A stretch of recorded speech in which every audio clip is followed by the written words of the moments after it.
வணக்கம். ஒரு மணி செய்திகளை வழங்குவதற்காக நான் லாவண்யா ஸ்ரீராம். தலைப்புச் செய்திகளை பார்க்கலாம்.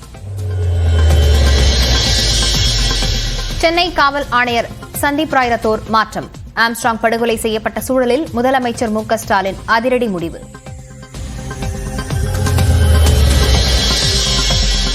சென்னையின் புதிய காவல் ஆணையராக அருண் நியமனம். சென்னை சட்டம் ஒழுங்கு கூடுதல் ஆணையராக பணியாற்றி வந்த நிலையில் பணிமாற்றம்.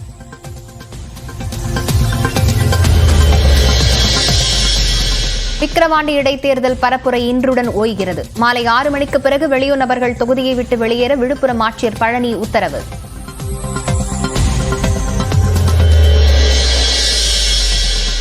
தொடர் தோல்வியால் மக்களை சந்திக்க பயப்படுகிறார் எடப்பாடி பழனிசாமி. விக்கிரவாண்டி தொகுதி தேர்தல் பரப்புரையில் அமைச்சர் உதயநிதி ஸ்டாலின் விமர்சனம்.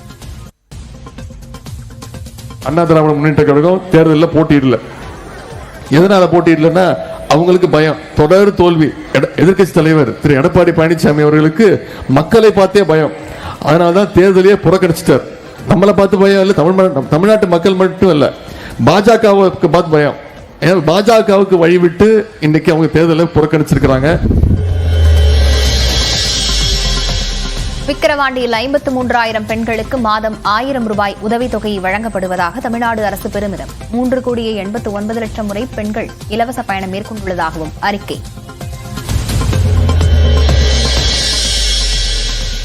விழுப்புரம் மாவட்டத்தில் மகளிர் உரிமை தொகையை வழங்குவதில் அரசு துரோகம் செய்துவிட்டதாக அன்புமணி ராமதாஸ் குற்றச்சாட்டு. தகுதியானவர்களில் 5இல் 1 பங்கினருக்கு மட்டுமே உரிமை தொகை தரப்படுவதாக புகார்.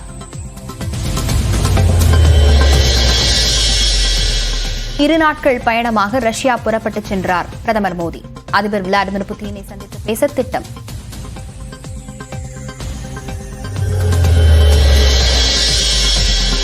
மணிப்பூரில் வன்முறையால் பாதிக்கப்பட்ட மக்களை சந்தித்த ராகுல் காந்தி அரசு முகாம்களில் தங்கியவர்களிடம் குறைகளை கேட்டறிந்தார்.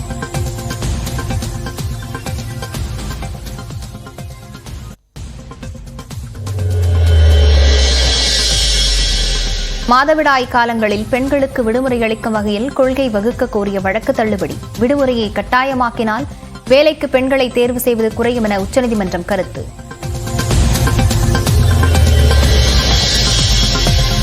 கர்நாடகாவில் வாக்களித்தவர்களுக்கு மது பாட்டில் வழங்கி நன்றி தெரிவித்த பாஜக எம்பி சுதாகர். போலீஸ் பாதுகாப்புடன் நீண்ட வரிசையில் நின்று பெற்றுக் கொண்ட வாக்காளர்கள்.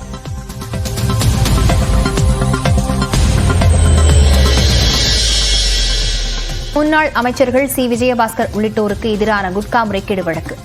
எம்பி எம்எல்ஏக்களுக்கு எதிரான குற்ற வழக்குகளை விசாரிக்கும் சிறப்பு நீதிமன்றத்திற்கு மாற்றியது சிபிஐ நீதிமன்றம்.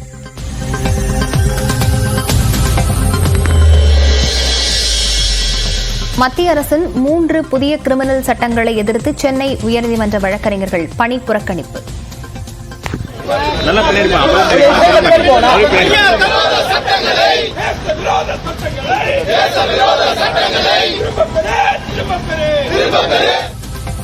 திருச்சியில் பேரணி சென்ற வழக்கறிஞர்கள் முழக்கம்.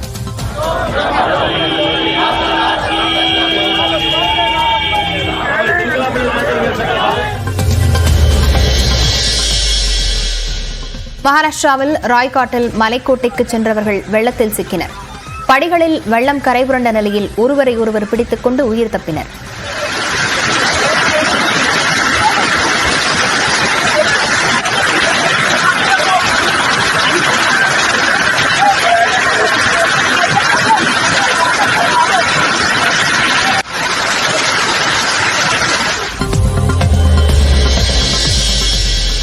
மதுரை அருகே கப்பலூர் சுங்கச்சாவடியில் உள்ளூர் வாகனங்களுக்கு இனி கட்டண விலக்கு கிடையாது. நாளை மறுநாள் முதல் 50 விழுக்காடு கட்டணம் வசூலிக்கப்படும் என அறிவிப்பு.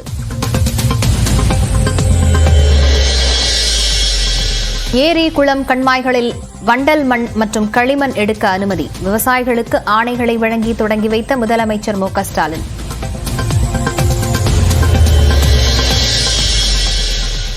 தன்னை விசுவாசமற்றவன் என விமர்சித்த எடப்பாடி பழனிசாமிக்கு ஓ. பன்னீர்செல்வம் கண்டனம். அனைவருக்கும் துரோகம் இழைத்தவர் எடப்பாடி பழனிசாமி என குற்றச்சாட்டு.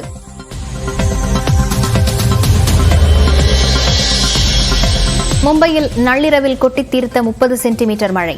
சாலைகள், தண்டவாளங்களில் வெள்ளப்பெருக்கு.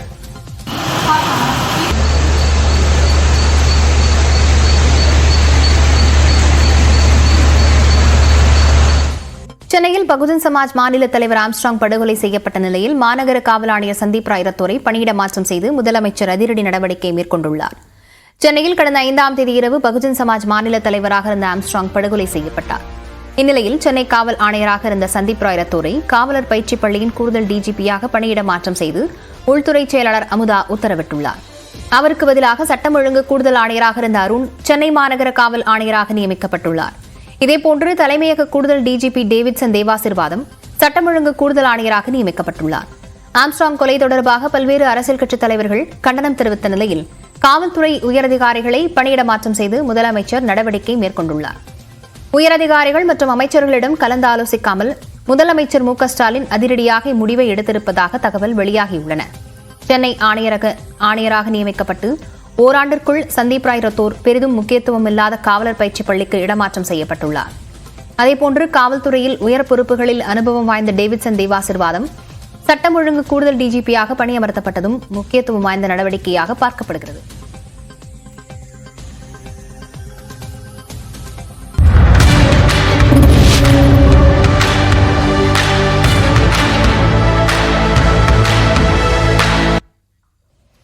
தொடர் தோல்வியால் மக்களை சந்திக்க அச்சப்பட்டு விக்கிரவாண்டி இடைத்தேர்தலை அதிமுக புறக்கணித்ததாக விளையாட்டுத்துறை அமைச்சர் உதயநிதி ஸ்டாலின் விமர்சித்துள்ளார். விழுப்புரம் மாவட்டம் விக்கிரவாண்டி இடைத்தேர்தலில் இன்று மாலையுடன் பரப்புரை நிறைவடைய உள்ள நிலையில் அரசியல் கட்சித் தலைவர்கள் தீவிர வாக்கு சேகரிப்பில் ஈடுபட்டுள்ளனர். அந்த வகையில் திமுக வேட்பாளர் அன்னியூர் சிவாவை ஆதரித்து உதயநிதி ஸ்டாலின் பரப்புரை மேற்கொண்டார். மக்கள் மத்தியில் பேசிய அவர் பாஜகவிற்கு வழிவிட்டு அதிமுகவினர் தேர்தலை புறக்கணித்ததாக குற்றம் சாட்டினார். எதிர்க்கட்சி தலைவர் திரு எடப்பாடி பழனிசாமி அவர்களுக்கு மக்களை பார்த்தே பயம். அதனால்தான் தேர்தலையே புறக்கணிச்சிட்டார். நம்மளை பார்த்து பயம் இல்லை, தமிழ்நாட்டு மக்கள் மட்டும் இல்ல, பாஜகவுக்கு பார்த்து பயம். பாஜகவுக்கு வழிவிட்டு இன்னைக்கு அவங்க தேர்தலை புறக்கணிச்சிருக்கிறாங்க. நீட் தேர்வுக்கு ஆதரவாக உள்ள பாஜகவுடன் பாமக கூட்டணி வைத்திருப்பதாக உதயநிதி ஸ்டாலின் விமர்சித்தார்.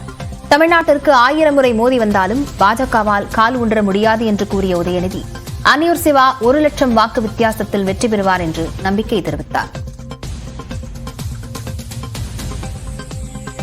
விக்கிரவாண்டி சட்டமன்ற தொகுதி இடைத்தேர்தலுக்கான பரப்புரை இன்று மாலை 6 மணியுடன் நிறைவடைய உள்ளது.